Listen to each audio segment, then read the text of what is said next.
お前はもう死んでいる。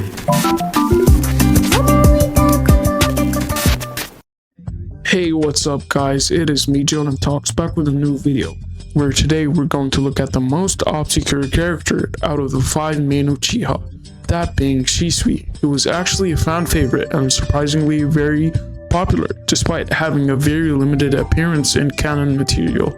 I mean, the most frame time that Shisui gets in Naruto is the game's special CGI animations, and while he does get some pretty sick intros, don't get me wrong, it still doesn't warrant all the popularity and him getting the number 4 position in the Naruto top popularity poll. Though, I suppose, the one reason he got such a high rank was because people wanted to see more of the Shisui of the body flicker. I was going to make a video about his popularity, but since I'm making this, it's kinda pointless. And for the ones asking, Jonan, will there be new videos? Please stay tuned and you will find out. I think I've came up with the perfect idea for Shisui, that being, what if he didn't die or kill himself? How would have he dealt with the whole Uchiha massacre situation? Would he have helped Itachi slaughter the Uchiha clan? Or would he have found another way to avert it? Would he have killed Danzo considering what he did to him? Well, these are the type of questions I'm here to answer today. And before we begin, you know the drill. Make sure to hit that subscribe button, and otherwise, let's get to it. First off, let's address the elephant in the room. It's not like Shisui wasn't there to witness the tension between the Uchiha clan and the Leaf Village, and it's not like he didn't try to fuse the situation already. We know that Shisui was one of the few Uchiha that had a dual loyalty to his clan and to his village, and even his grandfather Kagami Uchiha was not only one of the believers of the Willfire that worked closely under the second Hokage, but Kagami was also the teammate of the would-be third Hokage and the would-be distable elders Konoharu, Hamura, and Danzo, the latter of which even Danzo praised Kagami in the anime and said that he would be saving numerous times then.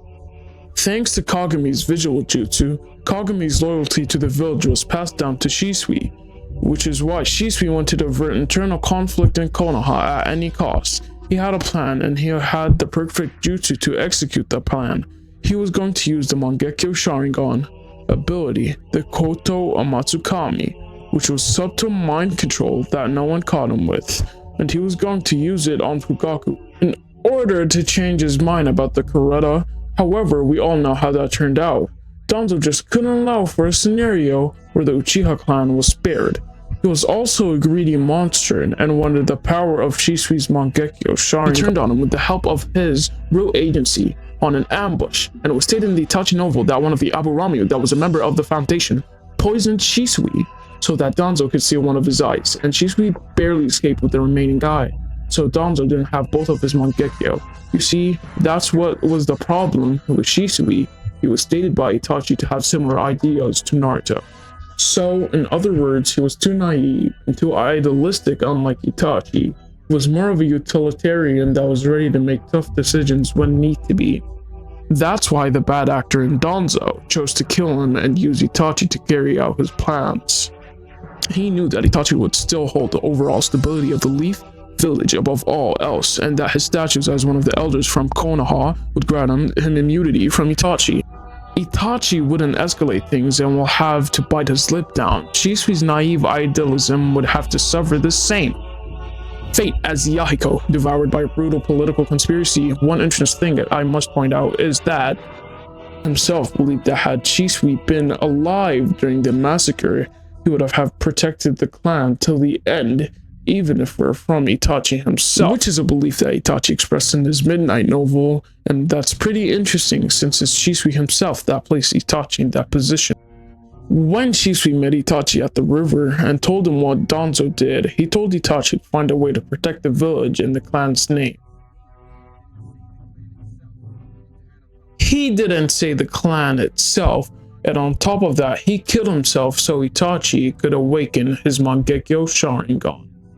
And the Mangekyo can exacerbate one's negative emotions, which is what winded the rift between Itachi and his clan and made him antagonize them more, especially when Itachi was suspected by Inabe, Teka, and Yashiro, and accused to have played a part in Shisui's suicide, and on top of that, Danzo and his bad faith influence on the Leaf Elders, and I don't see how Shisui saw any possible outcome than the wholesale slaughter of the Uchiha clan, so I don't understand why the novel frames it like Shisui would have been fully opposed to the massacre. Maybe what Itachi was thinking is that Shisui was simply too idealistic to allow for the massacre of his clans, even if he was loyal to his village, and if he did believe that the Uchiha Kureta would have caused a civil war, and that will the Leaf village vulnerable to invasions from the neighboring lands. Maybe Shisui would have went to Fugaku and the Uchiha higher-ups and pled with them not to revolt or take any drastic decisions, and maybe himself could have acted as the mediator between them and the third Hokage, since the third Hokage was a close associate of his grandfather and was only one of the elders willing to make concessions or negotiate with the clan. That is, of course, if we don't believe the interpretation of things and don't believe that Harrison had the same views as the rest of the elders, saw the Uchiha clan as a nuisance and kept intentionally stalling them on the negotiations because he wanted to maintain a good image, but pushed everything onto Danzo.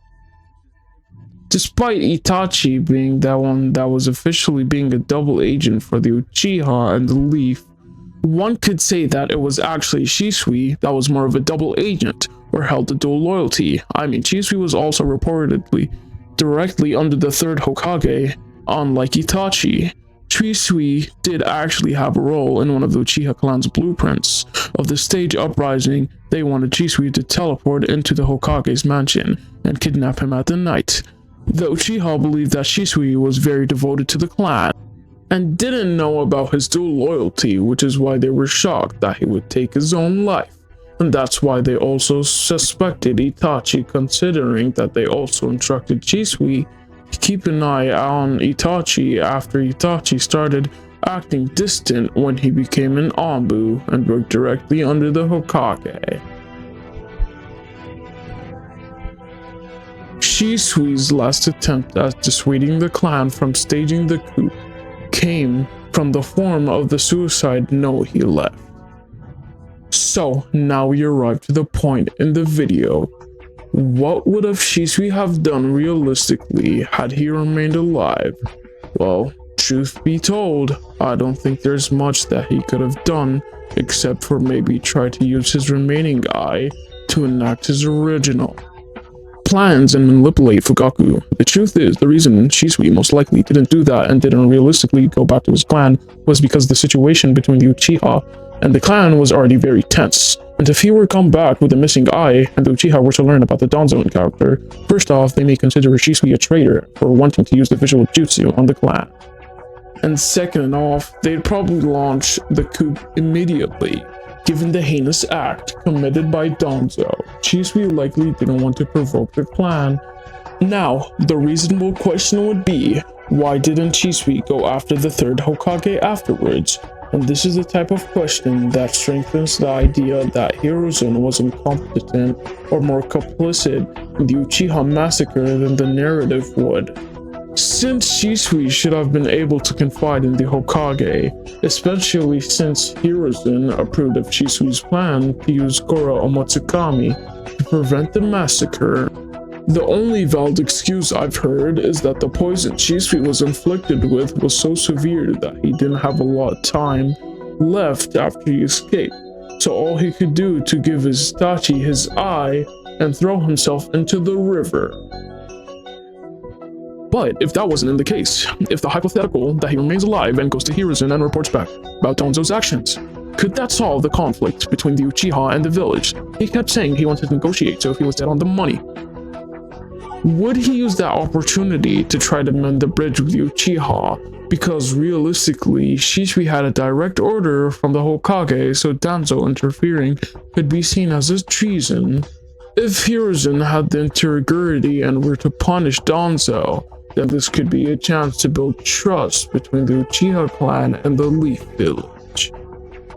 Maybe this could be Danzo's big opportunity to be the bridge in peace if he were sacrificed and blamed, so that the clan and the village could turn a new page. This would be a good faith gesture on Konoha's part. And with Shisui as a negotiator, then maybe he could have appealed to some, especially with Itachi on side. I believe that they could have gotten to Fugaku since he didn't want to avoid violent revolution if possible.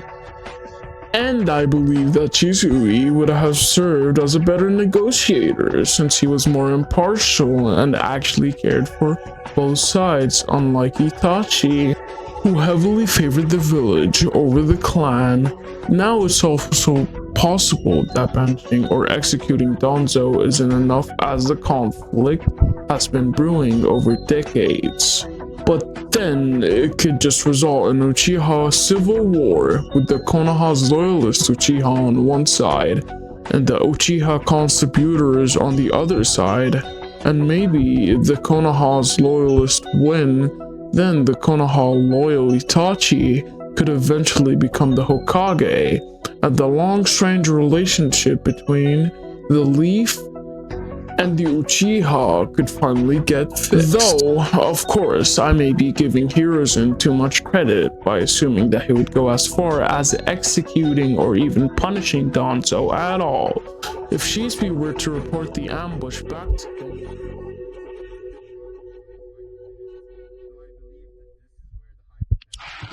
I mean, realistically, in canon, Shisui chooses to end his life because he attempts to resolve conflict in a peaceful manner, failed, and he didn't see what he could do in such a situation.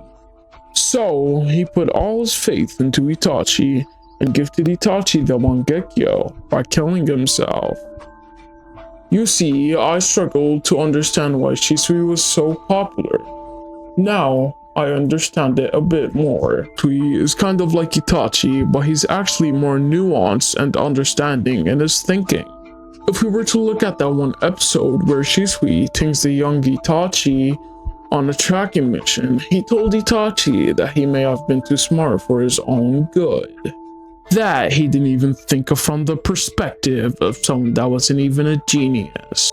That sometimes, in order to track someone, you need to be able to put yourself in his shoes in order to determine his next move. That's why Shisui was said to be a lot more loyal and understanding to his clan because he considered their perspective. Just like Naruto, Shisui is also the one that taught Itachi that true shinobi were the nameless ones that protected everyone from the shadows. But he still didn't agree with Danzo and the Foundation because he saw them as maintaining order through ruthless, unethical methods that they didn't really enforce true peace, but just a selfish version of peace and on their own terms, and that's why Danzo needed Shisui out of the picture. Even if you would claim that they both shared the same goal, Shisui wasn't going to compromise his beliefs to serve his own self-interest and almost his rightness than got him targeted, just like Yahiko. So I believe that Shisui is a lot more complex than I gave him credit for in the beginning. And it's just a shame how undirtalized he is.